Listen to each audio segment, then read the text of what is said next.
बिस्मिल्लाहिर्रहमानिर्रहीम। अस्सलाम वालेकुम वरहमतुल्लाहि वबरकातुहू। उम्मीद है आप सब खैरियत से होंगे। आप देख रहे हैं मेरा YouTube channel science teaching zone. आज हमारे पास फ़र्स्ट ईयर फ़िज़िक्स के chapter number 2 force and motion का जो टॉपिक है वो है इक्वेशन ऑफ मोशंस कि मोशन की इक्वेशंस को आज हमने डिस्कस करना है।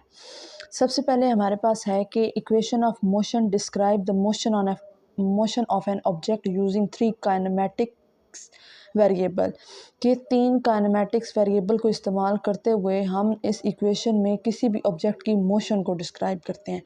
अब वो वेरिएबल्स कौन से हैं? वेरिएबल्स वेलोसिटी जिसको हम v से रिप्रेजेंट करते हैं, पोजीशन s से रिप्रेजेंट करते हैं और टाइम t से रिप्रेजेंट करते हैं। इन तीनों को इस्तेमाल करते हुए हम किसी भी ऑब्जेक्ट की मोशन को डिस्क्राइब करते हैं एक इक्वेशन के फॉर्म में। तो उन इक्वेशंस को हम क्या कहते हैं? इक्वेशंस ऑफ मोशन कहते हैं। अब अगर हम इनकी टाइप्स देखें कि types of equation of motion कितनी है, तो हमारे पास इन तीनों वेरिएबल्स की बेस पर हमारे पास 3 इक्वेशंस आती हैं मोशन की। फर्स्ट जो इक्वेशन ऑफ मोशन है उसके अंदर हम जो वेरिएबल्स लेते हैं वो हम लेते हैं वेलोसिटी और टाइम को, वी को। सेकंड इक्वेशन ऑफ मोशन में हमारे पास जो वेरिएबल होते हैं वो पोजीशन और टाइम मीन एस टी को लेते हैं। थर्ड इक्वेशन ऑफ मोशन में हम वेलोसिटी और पोजीशन को एक दूसरे के साथ रिलेट करते हैं। इन दोनों वेरिएबल्स की बिना पर मोशन की इक्वेशन को ड्राइव करते हैं। ये 3 हमारे पास क्या है? इक्वेशन ऑफ मोशंस हैं। अच्छा, अब वो कहते हैं कि ये इक्वेशन ड्राइव करने के लिए हमारे पास कुछ कंडीशंस हैं जिन पे पूरा उतरना बहुत ज़रूरी है, अदरवाइज़ ये जो इक्वेशन होती है वो हम फॉलो नहीं कर सकते। इसमें सबसे पहले कंडीशन है हमारे पास कि object is moving along the straight line, कि जो भी ऑब्जेक्ट हम लेंगे वो एक स्ट्रेट लाइन पर सीधी लाइन में मूव कर रहा हो। उसके बाद उसकी जो एक्सेलरेशन है वो क्या होनी चाहिए? कांस्टेंट होनी चाहिए। मतलब उसके टाइम के लिहाज से जो उसकी स्पीड में चेंजिंग आती है वो उसकी क्या हो? यूनिफॉर्म हो। ये नहीं कहीं से ज़्यादा हो रही है, कहीं कम हो रही है, कहीं पे ज़्यादा हो रही है, कहीं पे कम हो रही है, नहीं। एक्सेलरेशन कांस्टेंट से मुराद है कि अगर बढ़ रही है तो एक कांस्टेंट स्पीड से बढ़ रही हो, वेरी यूनिफॉर्म एक्सेलरेशन होनी चाहिए। उसके बाद हमारे पास थर्ड कंडीशन आती है only magnitude of vectors such as displacement, velocity and accelerations are considered। ये हमारे पास जो हमने लेना है इसमें कहते हैं कि सिर्फ हम वहाँ पे कंसीडर किस किस को कर सकते हैं? सिर्फ डिस्प्लेसमेंट को, वेलोसिटी को, एक्सेलरेशन को। इन्हीं के मैग्नीट्यूड को हम इन इक्वेशंस में कंसीडर कर सकते हैं। इन तीनों के अलावा किसी और चीज़ को हम कंसीडर नहीं करेंगे। उसके बाद हमारे पास फोर्थ जो कंडीशन आती है वो कहते हैं कि direction, initial velocity and all the quantities which are in the direction of initial velocity are taken as positive.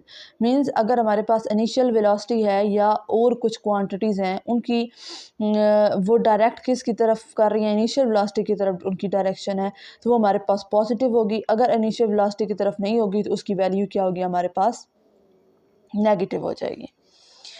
अब हमारे पास आ जाता है डेरिवेशन ऑफ दीज इक्वेशंस। सबसे पहले हमारे पास आती है derivation of first equation of motion, जो हमने जहाँ पे हमने टाइप्स अभी डिस्कस किए हैं। हमने देखा है कि फर्स्ट इक्वेशन ऑफ मोशन में हमारे पास जो 2 वेरिएबल्स आने हैं वो कौन से आने हैं? v और t। कहते हैं फ़र्ज़ करें कि a body is moving with uniform acceleration along a straight line with the initial velocity vi। अच्छा, हमने कंडीशन में ये बात देखी है कि एक तो हमारे पास जो भी ऑब्जेक्ट है जो मूव कर रहा है वो एक तो स्ट्रेट लाइन में होना चाहिए, उसके अलावा उसकी एक्सेलरेशन भी क्या होनी चाहिए? कांस्टेंट यूनिफॉर्म होनी चाहिए। और उसकी जो इनिशियल वेलोसिटी होगी वो क्या होगी? vi। मतलब जब उसकी वेलोसिटी मीन स्पीड की टर्म में आता है, लेकिन फिज़िक्स में स्पीड और वेलोसिटी दोनों का मतलब चेंज आता है। यहाँ पे इनिशियल वेलोसिटी क्या होगी? vi होगा। कहते हैं लेट्स इट्स वेलोसिटी चेंज। क्या है कि कुछ टाइम गुजरता है, टाइम गुजरने के साथ इसकी वेलोसिटी इनिशियल से क्या हो जाती है? चेंज होकर फाइनल वैल्यू में चली जाती है in a time interval t। Then the acceleration produced in the body during this time interval, जो vi से vf में ये कन्वर्ट हुई है टाइम इंटरवल t में, तो उस वक्त जो एक्सेलरेशन प्रोड्यूस होगी वो क्या होगी? हमारे पास A इक्वल है we f minus we T. यहाँ पे ना इसको हम वी टी को हम जो आपके पास वी एफ वी आई है, इसको हम क्या कहते हैं, कितना भी चेंज आया उसकी वेलोसिटी में, डेल्टा वी से भी रिप्रेजेंट करते हैं, ठीक है। तो यहाँ पे हमारे पास क्या है, a is equal to we f minus v i के फाइनल जो वेलोसिटी है उसमें और इनिशियल वेलोसिटी में कितना फ़र्क आया है इतने टाइम में।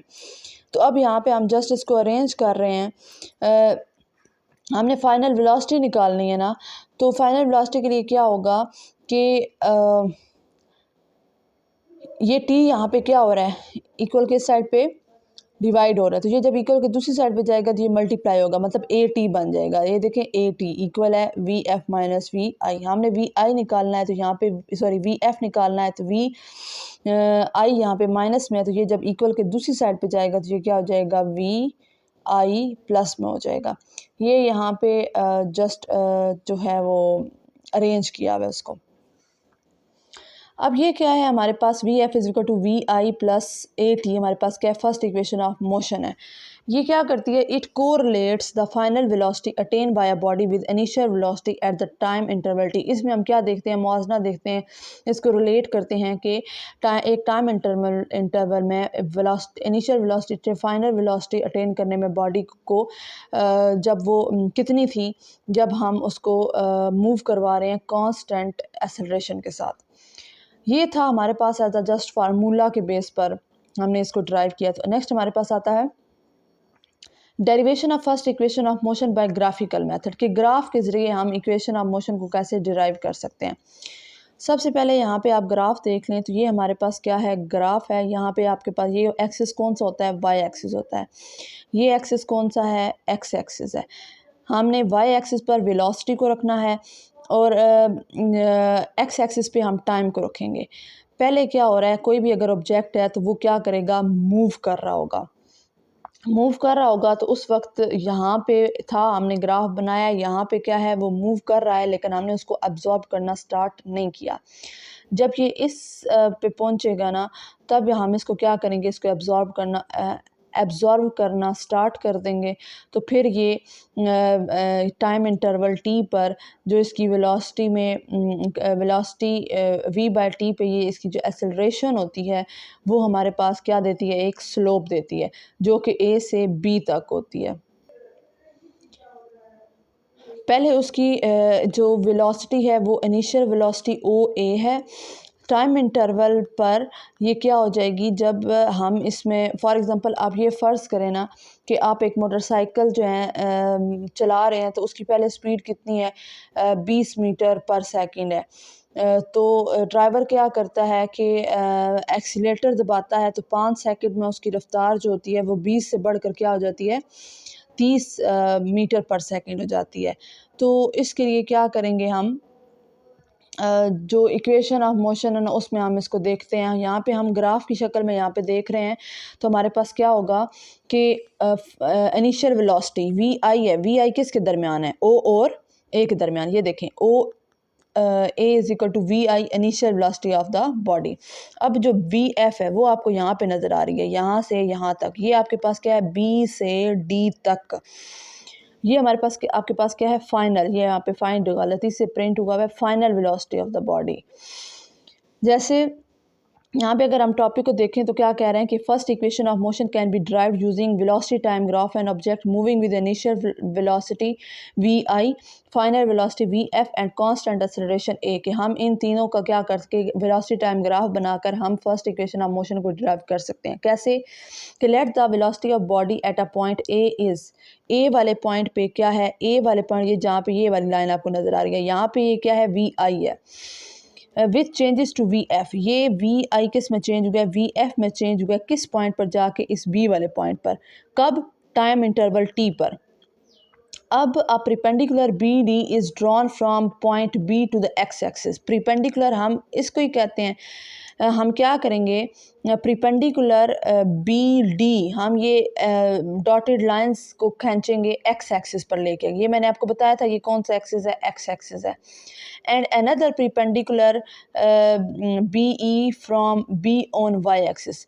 बाकी जो क्या है, यहाँ बी से हम एक अक्स किधर लेकर जाएंगे, वाई एक्सिस के ऊपर लेकर जाएंगे, जो कि क्या होगा, बी ई कहलाएगा। अब हमारे पास ओ ए इनिशियल वेलोसिटी है, बी डी हमारे पास क्या है, फाइनल वेलोसिटी है। अब ग्राफ से क्या है कि अगर हमारे पास बी डी जो है यहाँ से लेकर यहाँ तक, ये हमारे पास किसके इक्वल है, बी सी जमा बी डी के। बी से डी तक जो फासला है वो हमारे पास किसका सम है, B C plus B D C, B C plus C D, ये इतना का टोटल कितना आता है हमारे पास, बी डी आता है।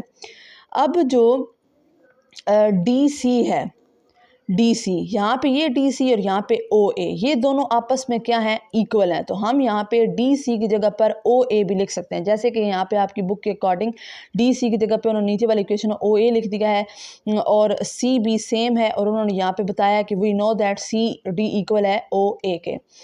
अब क्या है, यहाँ से आप देखें ना, बी से डी तक ये क्या है, वी एफ है। तो बी डी की जगह पर हम इधर क्या पुट करेंगे, V F equal to C D, C B, C B हमारे पास सेम फिलहाल हम इसको लिखेंगे, और ओ ए, ओ से ए तक हमारे पास क्या है, वी आई है, उसकी जगह पर हम वो पुट कर देंगे। ये हमारे पास इक्वेशन 2 बन गई है।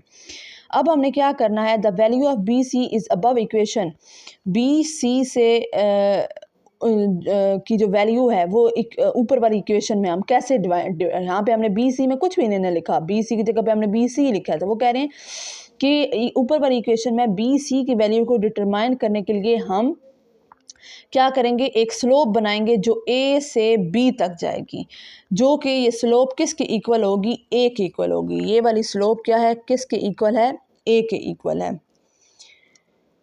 अब स्लोप का यहाँ पे तो उन्होंने डायरेक्ट इसके अकॉर्डिंग फार्मूला बताया हुआ है ना। एक्चुअल में स्लोप का जो फार्मूला होता है वो आपके पास होता है, slope is equal to M. Slope को हम किससे रिप्रेजेंट करते हैं, एम से, और एम में हमारे पास आता है delta Y over delta X. अब आप देखें तो ये आपके पास क्या है, एक्स एक्सिस था, सॉरी वाई एक्सिस था। इसको आप इस तरफ से देखें अगर, तो एक्स एक्सिस, वाई एक्सिस पे आपके पास क्या आता है, बी सी, क्या आता है वाई एक्सिस पे, बी सी, हम वो लिख लेंगे बी सी।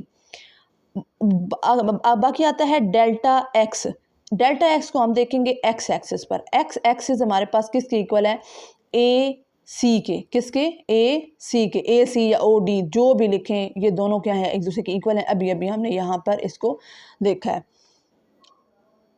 जैसे हमारे पास डी सी इक्वल है ना, ऐसे ही ओ ए, डी सी और ओ ए इक्वल है, इसी तरीके से ए सी और ओ डी भी दोनों सेम है। अब हमारे पास यहाँ पर जो स्लोप है ना, स्लोप क्या है हमारे पास, यहाँ पे तो फार्मूला में तो स्लोप हमारे पास m है ना, हमने इस इक्वेशन के अकॉर्डिंग देखना है। यहाँ पे स्लोप हमारे पास क्या है, a है, तो हम m की जगह पर a पुट करेंगे, डेल्टा y की जगह पर x एक्सिस पे हमारे पास बी सी है वो पुट करेंगे, डेल्टा x में x एक्सिस पर हमारे पास ए सी है वो हम पुट करेंगे। अब जो बी सी है, बी सी निकालने के, बी सी हमारे पास कैसे आया था, हमने कैसे निकाला है, यहाँ से बी डी में से सी डी को, इतने टोटल में से इतने हिस्से को निकाल दें तो हमारे पास बी सी रह जाएगा। मैंने क्या कहा है, बी डी में से सी डी को निकाल दें तो पीछे हमारे पास इतना हिस्सा बी सी बच जाएगा। अब हमने यहाँ पे इक्वेशन में क्या किया है, बी सी की जगह पर हमने क्या पुट कर दिया है, B D minus C D. अब देखें तो बी डी जो है, बी डी ये हम आपके पास क्या है, वी आई है, उसकी जगह पर हम क्या पुट करेंगे, वी आई माइनस माइनस लगाएंगे, सी डी, ये देखें सी डी और ओ ए ये दोनों बराबर हैं, ये इतना हमारे पास क्या है, वी आई है, हम वी आई लिख देंगे। ए सी डिवाइडेड बाय ए सी, अब देखें ए सी पर हमारे पास क्या है, टी टाइम इंटरवल है, डिवाइडेड बाय टी कर देंगे। तो अब ये टी यहाँ पे मल्टीप्लाई डिवाइड हो रहा है, इस इक्वल के दूसरी साइड पे जाएगा, मल्टीप्लाई हो जाएगा, ए टी बन जाएगा, इक्वल है we f minus v i के। हमने फाइनल वेलोसिटी निकालनी है, हम क्या करेंगे, फाइनल वेलोसिटी को यहीं पे रखेंगे, ये माइनस का वी आई है तो ये जब इक्वल के दूसरी साइड पे जाएगा तो ये क्या हो जाएगा, प्लस का वी आई बन जाएगा। यहाँ पे हमने सिंपली रीअरेंज करना है, वी एफ को इस साइड पे ले आए हैं और ये भी प्लस का है, इसके साथ भी अगर माइनस होता तो यहाँ पे लिखा हुआ होता तो कुछ भी नहीं है, दैट्स मीन यहाँ पे क्या है, प्लस है। हम वी आई लिखेंगे प्लस ए टी, तो ये अरेंज हो जाएगा और यही हमारे पास क्या है, इक्वेशन है। ये जो मैंने आपको डेरिवेशन यहाँ पे बताई है ना, ये बहुत ही सिंपलेस्ट फॉर्म है डेरिवेशन की, बुक से भी ज़्यादा सिंपल करके, लेकिन मैं आपको बुक के अकॉर्डिंग भी बताऊंगी ताकि आप ये ना कहें कि ये क्या है चेंज है और वो बुक पे क्या है चेंज है। इवन ऐसा कुछ भी नहीं है। अब देखें यहाँ पे उन्होंने स्लोप को direct a is equal to B C by A C कर दिया, डायरेक्ट कर दिया, लेकिन आपने याद रखना है कि स्लोप का फार्मूला क्या होता है, स्लोप क्या होता है, M is equal to delta Y divided by delta X होता है। वो तो मैंने जैसे आपको यहाँ पर इसको इसके अकॉर्डिंग पुट करके दिखाया, ये इन्होंने यहाँ पर डायरेक्ट पुट किया हुआ है। अब यहाँ पे ए सी क्या है, ए सी ये टी है तो यहाँ पे उन्होंने ए सी की जगह टी पुट कर दिया है, और सी बी जो है मतलब सी बी या बी सी जो भी हो सेम होता है ये। फिर नेक्स्ट क्या होगा, सी बी है ना, यहाँ पर ये आपके पास ये टी इधर डिवाइड हो रहा है, दूसरी साइड पे जाके क्या होगा, मल्टीप्लाई होगा, तो ये बन जाएगा ए टी इक्वल है सी बी के।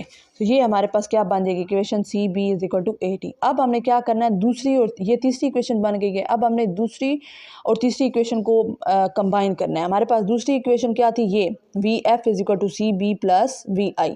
अब सी बी हमारे पास ये ए टी निकला है, तो हम सी बी की जगह पर क्या पुट करेंगे, देंगे सिंपल ए टी यहाँ पे इस इक्वेशन में पुट कर देना है। ये देखिए हमने V F is equal to C B की जगह पे हमने क्या पुट कर दिया, A T plus we I हो गया। यहाँ पे अब सिंपली ये वी आई को इस साइड पे और ए टी को इस साइड पे किया, तो ये हमारे पास फर्स्ट इक्वेशन ऑफ मोशन आ गई है। ये हमारे पास जो है फर्स्ट इक्वेशन ऑफ मोशन थी। इसको मैंने बुक के अकॉर्डिंग भी आपको समझाया है और इसकी मज़ीद सिंपल डेरिवेशन भी मैंने आपको करके बताई है। इसमें आप अगर जैसे मैंने आपको दूसरी ये वाली डेरिवेशन दिखाई है, इस डेरिवेशन के अकॉर्डिंग अगर आपने करना है तो आप ये वाला जो पोर्शन है ना, इसको आप स्किप भी कर सकते हैं। तो ये यहाँ पे इम्पॉर्टेंट नहीं है, आप डायरेक्ट अगर ऊपर वाली थियरी लिखने के बाद डायरेक्ट इस डेरिवेशन को करते हैं और साथ आप ये वाला ग्राफ बना देते हैं। ग्राफ आपने लाजमी बनाना है, ये नहीं कि ग्राफ आप ना बनाए और सिर्फ डेरिवेशन कर दें, नहीं, ग्राफ भी आपने इसमें लाजमी पुट करना है। ये था हमारा आज का टॉपिक जिसमें हमने डिराइव किया है फर्स्ट इक्वेशन ऑफ मोशन को फार्मूला के लिहाज से भी और ग्राफिकल मेथड के लिहाज से भी।